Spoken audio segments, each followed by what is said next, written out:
Peggy 32.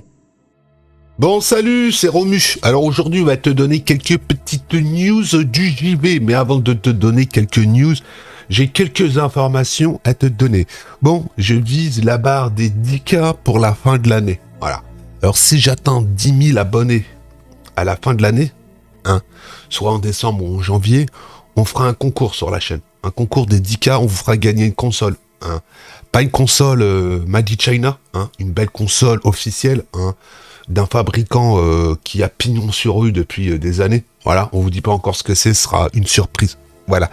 Alors ce sera à vous de jouer, c'est à vous de tout simplement de vous abonner, de relayer mes vidéos sur vos réseaux sociaux, de partager, de s'abonner, de liker et surtout de commenter. Bon, voilà. Bon, alors on va vous donner quelques petites news. Alors, Romu, vous en avez déjà parlé il y a quelques jours de ça. C'est officiel, c'est officiel, ça va pas tarder à popper. Nintendo a tout simplement décidé de baisser le prix de ses Nintendo Switch classiques, de les passer à 270 € au lieu de 300 €. Voilà. La Nintendo Switch OLED, tu vas pouvoir la trouver dans les bonnes boutiques à 345 € ou 350 €. Et la Nintendo Switch Lite reste à 199 €. Voilà. Ce qui te fait 30 balles d'économiser. Si la Nintendo Switch te faisait de l'œil, et que tu voulais t'en prendre une pour Noël, mais tu voulais pas te prendre la OLED, bah écoute, moi je vais te dire quelque chose, j'ai eu la chance de pouvoir voir la Nintendo Switch OLED avant sa sortie. Je l'ai pas eu 1 heure entre les mains, je l'ai eu 3 minutes. J'avais mon pote qui bosse dans un magasin, on va pas dire l'enseigne parce que voilà, mais qui a 50 ans en Yvelines, qui a eu la console entre les mains. Et il l'a testé, j'ai vu du Zelda sur la console Nintendo Switch OLED, et je peux te dire que la Nintendo Switch OLED, l'écran est... je suis quand même assez... j'ai quand même été assez bluffé de la Nintendo Switch OLED, surtout au niveau des couleurs, voilà, du contraste sur Zelda Breath of the Wild, c'est très très joli, voilà. Le son a été aussi amélioré, voilà, il y a plus de détails dans le son, rien non plus de folichon, c'est pas un kit Dolby Surround 3.1, mais... le son est meilleur qu'avant, voilà. J'ai pu aussi voir la console de plus près. Franchement, c'est une belle évolution de cette console. Alors, si t'as pas de Nintendo Switch et que t'as les moyens de te faire plaisir, ben achète-toi une Nintendo Switch OLED. Voilà, c'est la seule chose que j'ai à dire. Donc, on va rester encore chez Nintendo parce que Nintendo, il y a eu quelques petites news par rapport à Platinum Games, les gens qui ont fait le Bayonetta. Alors, il y a eu une interview qu'ils ont été posé la question au studio, c'en était où Bayonetta 3 ? Et Platinum Game a dit, c'est pas à nous d'en parler du jeu, c'est à Nintendo. Donc, le jeu serait peut-être fini. Voilà. Et puis aussi, par rapport à Platinum Game, j'ai vraiment du mal ce matin, voilà, excusez-moi, je bafouille. Mais revenons à nos moutons. Platinum Game a dit dans cette interview que il serait aussi OK pour...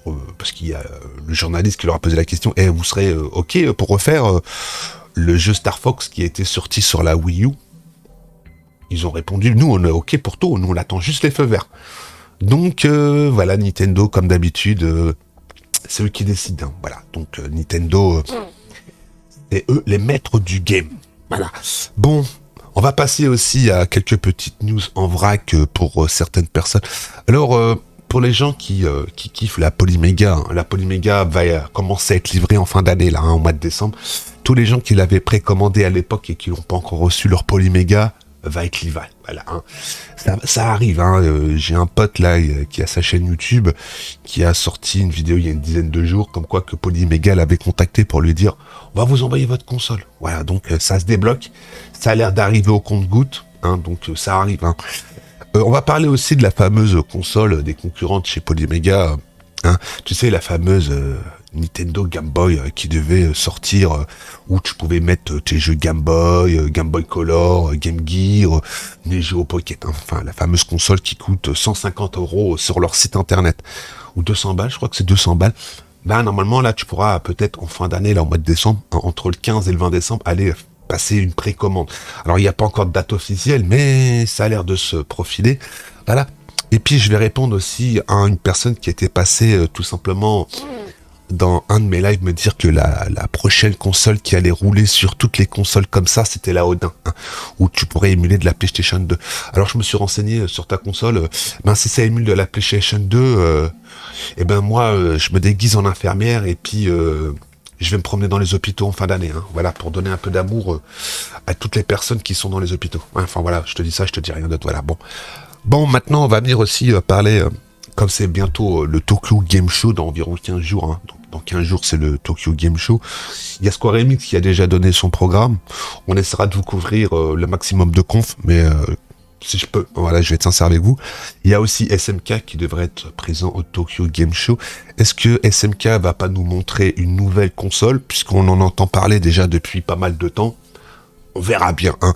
Moi, je rêve du Neo Geo nouveau modèle 2021 avec les sticks d'arcade de l'époque, avec une connexion réseau où on peut jouer avec ses potes, même si c'est d'émulation, on s'en bat les couilles, mais pour taper sur la gueule de tes potes, ça pourrait être, voilà quoi. Et puis s'il y a une console SNK qui sorte, même que c'est un truc, mais s'il y a du réseau, bah j'achète direct, hein, voilà. Et puis surtout s'il y a du stick à l'ancienne, mais si c'est encore un truc, un clone fabriqué par des boîtes de merde, ce sera sans moi, hein, voilà, donc voilà. Une news encore à l'arrache, là, comme ça, que je voulais vous donner. J'ai vu pas mal de comparatifs entre le fameux God of War, Ragnarok sur PS5 et sur PS4 Pro. Alors j'avais, à la fin de la conf de Sony, une petite vidéo, ce que je pensais de la conf. La conf, elle est pas mauvaise, hein. Enfin, je l'ai peut-être un peu surnoté, j'aurais peut-être dû lui donner 13 sur 20, mais bon, voilà, parce qu'après on va me dire que je suis anti-Sony, donc je révise un peu ma politique. Mais en fin de compte, je suis désolé de vous dire ça, mais ce jeu, il est très joli, mais voilà, ça va pas être une révolution dans le business, hein. Ça va pas être des graphiques de ouf. Ouais, il y a des beaux effets lumineux, il y a des effets de particules, mais à part ça, ben voilà, hein, c'est la suite du Ragnarok classique, hein. Son fils a pris, je sais pas combien d'années, il est un peu plus grand, voilà, et puis ce sera toujours la même chose, hein. Si t'as pas aimé le Ragnarok sur PS4, celui-là sur PS5, tu l'achèteras pas non plus. Mode remue, quoi, tu vois. Quand tu vois Kratos qui fait encore le babysitter, voilà, bon. Alors, je crois que c'est à peu près les seules news que je pouvais te donner aujourd'hui. Voilà, hein. Je pense qu'il y a d'autres chaînes YouTube qui peuvent te donner d'autres news, hein. Si tu veux des news, tu peux aller voir DL Gaming qui t'a fait des news, qui te fait des news tous les matins à 6h30. T'en as un autre qui te les fait à 7h, donc t'as de quoi faire au niveau des news, hein, voilà. Moi, je te fais des news de temps en temps, comme ça, à l'arrache, hein, sans prétention. Il n'y a pas de petite animation qui te montre le jeu ou quoi que ce soit, mais bon, voilà. Alors, j'aimerais aussi juste faire une parenthèse comme ça, pour tous les gens qui parlent comme d'habitude sans rien dire. Toutes vos consoles Made in China, hein, que vous achetez, hein, peu importe, hein, le prix, hein, bah tu sais, c'est malheureusement les processeurs qui sont dedans, c'est pas des processeurs de psychopathes, hein. Quand j'entends parler de processeurs 905 et que quand tu vois déjà dans d'autres tablettes Android qui coûtent beaucoup plus cher, hein, voilà, c'est des processeurs beaucoup plus puissants. C'est pas tout d'avoir des processeurs de psychopathes si derrière, derrière il y a rien du tout, hein, voilà. Parce que le problème que vous oubliez aussi beaucoup, c'est pas tout d'avoir de la puissance, hein. Il faut que l'émulateur qui émule la console, bah, qu'il soit tout simplement fini et stable, hein, voilà. C'est pas non plus la guerre de la puissance qui c'est qui est la plus grosse. Parce que j'en ai entendu beaucoup parler, mais bon voilà quoi, hein. Ça parle beaucoup, mais quand ça dit ouais ça tourne, mais qu'il y a des glitches sonores et des glitches graphiques, pour moi une console, peu importe, hein, que ce soit de l'émulation hardware ou de l'émulation de jeu, bah, ça doit être comme à l'époque, hein, sur la console d'époque, c'est-à-dire aussi propre, hein, et pas avec, enfin voilà quoi, comme d'habitude, c'est la guéguerre qui a la plus grosse, hein. Moi personnellement qui a la plus grosse, je m'en taille. Bon, moi je vais vous laisser là, hein. Alors n'oubliez pas que si la vidéo elle t'a plu, tu peux la liker, la commenter, t'abonner, et surtout hein, la commenter, hein, parce que c'est bien, j'aimerais bien avoir un petit peu de temps en temps de retour, et puis si vous voulez, on vous fera peut-être prochainement, là, la semaine prochaine ou la semaine d'après, une petite FAQ, hein. Vous aurez le droit de poser des questions, voilà. puisque sur la chaîne, il n'y en a quasiment pas eu de FAQ. Voilà. Bon, moi je te laisse là, et je te souhaite une bonne fin de journée, et je te dis à plus dans le bus.